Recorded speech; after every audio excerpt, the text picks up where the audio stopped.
తెలంగాణ ప్రభుత్వం ప్రతిష్టాత్మకంగా నిర్వహించిన రైజింగ్ గ్లోబల్ సమ్మిట్ ముగింపు వేడుకలో ఏర్పాటు చేసిన భారీ డ్రోన్ షో ఆకట్టుకుంది. తెలంగాణ రైజింగ్ 2047 లక్ష్యాలు వివరించే థీమ్తో డ్రోన్ షో ఏర్పాటు చేశారు.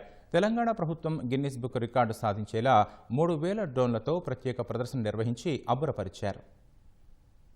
తెలంగాణ ప్రభుత్వం ప్రతిష్టాత్మకంగా నిర్వహించిన రైజింగ్ గ్లోబల్ సమ్మిట్ ముగింపు వేడుకలో ఏర్పాటు చేసిన భారీ డ్రోన్ షో వీక్షకులను మంత్రముగ్ధుల్ని చేసింది. గ్లోబల్ సమ్మిట్ వేదికగా అత్యధిక డ్రోన్లతో నిర్వహించిన ప్రదర్శన గిన్నీస్ బుక్ రికార్డును తిరగరాసింది. మంగళవారం రాత్రి ఫ్యూచర్ సిటీ ప్రాంతంలో ఆకాశంలో 3000 డ్రోన్లతో Telangana is rising come join the rise అనే అక్షరాలను ప్రదర్శించారు. గత రికార్డులను తిరగరాయడంతో గిన్నీస్ బుక్ ప్రతినిధులు సీఎం రేవంత్ రెడ్డికి సంబంధిత ధ్రువపత్రాన్ని అందజేశారు. ఇప్పటి వరకు అత్యధిక డ్రోన్ల ప్రదర్శన record United Arab Emirates Abu Dhabi పేరున ఉంది. 2025 నూతన సంవత్సర వేడుకల సందర్భంగా 2131 డ్రోన్లతో హ్యాపీ న్యూ ఇయర్ అనే అక్షరాలను ప్రదర్శించడం ద్వారా ఆ దేశం రికార్డు నెలకొల్పింది. దాన్ని అధిగమించాలనే లక్ష్యంతో రాష్ట్ర ప్రభుత్వం 3000 డ్రోన్లతో ప్రదర్శించి గిన్నీస్ బుక్ రికార్డులో మొదటి స్థానం కైవసం చేసుకుంది.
భారీ సంఖ్యలో డ్రోన్లతో గ్లోబల్ సదస్సు ప్రాంగణంలో నిర్వహించిన ప్రదర్శన అలరించింది. ఓ మహిళ ముకులిత హస్తాలతో ప్రదర్శన ప్రారంభమవగా 2047 నాటికి తెలంగాణ $3 ట్రిలియన్ ఆర్థిక వృద్ధిని ఎలా సాధిస్తుందో వివిధ దశలలో డ్రోన్లతో ప్రదర్శించారు. ఇందులో భాగంగా ఫ్యూచర్ సిటీలో 100 అంతస్తుల ఐకానిక్ టవర్స్ తో కూడిన నగరం, మూసీ రివర్ ఫ్రంట్, బెంగళూరు, అమరావతి నగరాలకు ఎక్స్ప్రెస్ హైవేలు, ఓఆర్ఆర్ మధ్య రానున్న పరిశ్రమలు, మహిళా శక్తి సంఘాలు, రాష్ట్రానికి రైతులే వెన్నెముక వంటి అంశాలతో డ్రోన్లు అద్భుతాన్ని కళ్ల ముందు ఆవిష్కరించాయి. చివరగా పెద్ద ఎత్తున బాణసంచా కాల్చి సంబరాలు నిర్వహించారు.